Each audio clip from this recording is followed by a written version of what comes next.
গরমে একেবারে হাঁসফাঁস অবস্থা, মনে হচ্ছে শরীর আর মন দুটোই একটু ঠান্ডা দরকার, তাহলে এই ভিডিওটা একদম আপনার জন্য। তাই খুব সহজেই বানিয়ে ফেলুন লেবু পুদিনার ড্রিঙ্ক, যেটা এক গ্লাস খেলেই মন জুড়িয়ে যাবে। তাজা পাতিলেবু, পুদিনা পাতা আর কয়েকটা সাধারণ উপকরণ দিয়ে কিভাবে বানাবেন এই রিফ্রেশিং ড্রিঙ্ক, সেটাই দেখাবো আজ। চলুন তাহলে গরমের হাঁসফাঁস অবস্থাকে বিদায় জানাতে শুরু করে দিই আজকের ঠান্ডা ঠান্ডা রেসিপি। লেবু পুদিনার শরবত বানানোর জন্য যে মূল উপকরণটা লাগবে সেটা হলো একদম ফ্রেশ পুদিনা পাতা। তাই এখানে 1 বাটি পুদিনা পাতা নিয়ে মিক্সি কন্টেনারে দিয়ে দিলাম। একই সাথে দিয়ে দিলাম রোস্ট করে গুঁড়িয়ে নেওয়া সামান্য জিরে। এরপর দিয়ে দিলাম 2 টুকরো বরফ। বরফ দিলে পেস্ট করার পর পুদিনা পাতা সবুজ রঙটা বজায় থাকে। মনে রাখবেন পুদিনা পাতার পেস্টটা একদম মিহি হবে।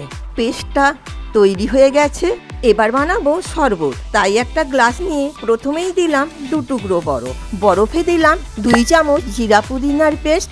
আপনারা চাইলে এটা ছাঁকনিতে ছেঁকে দিতে পারেন, আমি দিই না কারণ তাতে পুদিনার সম্পূর্ণ পুষ্টিগুণটা পাওয়া যায় না। এইবার গ্লাসে দিলাম 2 চামচ পাতিলেবুর রস। এবার দিলাম সামান্য রক সল্ট বা বিট লবণ, আর একটু টেস্ট বাড়ানোর জন্য দেব চাট মশলা। দিয়ে দেব 2 চামচ সুগার পাউডার। আপনারা চাইলে গোটা চিনিও ব্যবহার করতে পারেন। এবার গ্লাসে দিতে হবে একদম ঠান্ডা জল।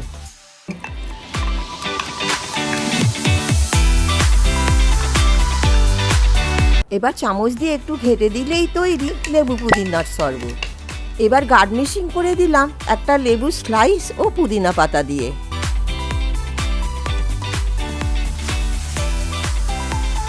এবার চলুন আরও 1 গ্লাস শরবত বানিয়ে ফেলি সোডা ওয়াটার দিয়ে।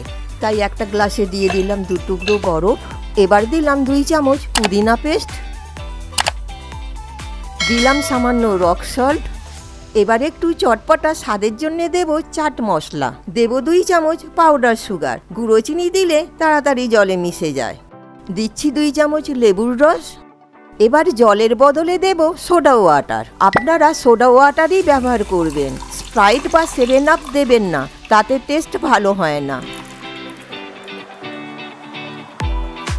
একটু চামচ দিয়ে নেড়ে দিলাম। সোডা ওয়াটার দিয়ে লেবু পুদিনার শরবত তৈরি। তো বন্ধুরা, এই ছিল গরমের জন্য একদম পারফেক্ট ঠান্ডা ঠান্ডা লেবু পুদিনা শরবত রেসিপি। যদি রেসিপিটা ভালো লেগে থাকে তাহলে একটা লাইক দিয়ে দিন, আর চ্যানেলটা সাবস্ক্রাইব করে বেল আইকনটা প্রেস করে দিন পরের ভিডিওগুলো দেখার জন্য। দেখাবে আবার অন্য কোনো মজাদার ঘরোয়া রেসিপি নিয়ে। ততদিন সুস্থ থাকুন আর হাসি খুশি থাকুন। ভিডিওটা দেখার জন্য অনেক অনেক ধন্যবাদ।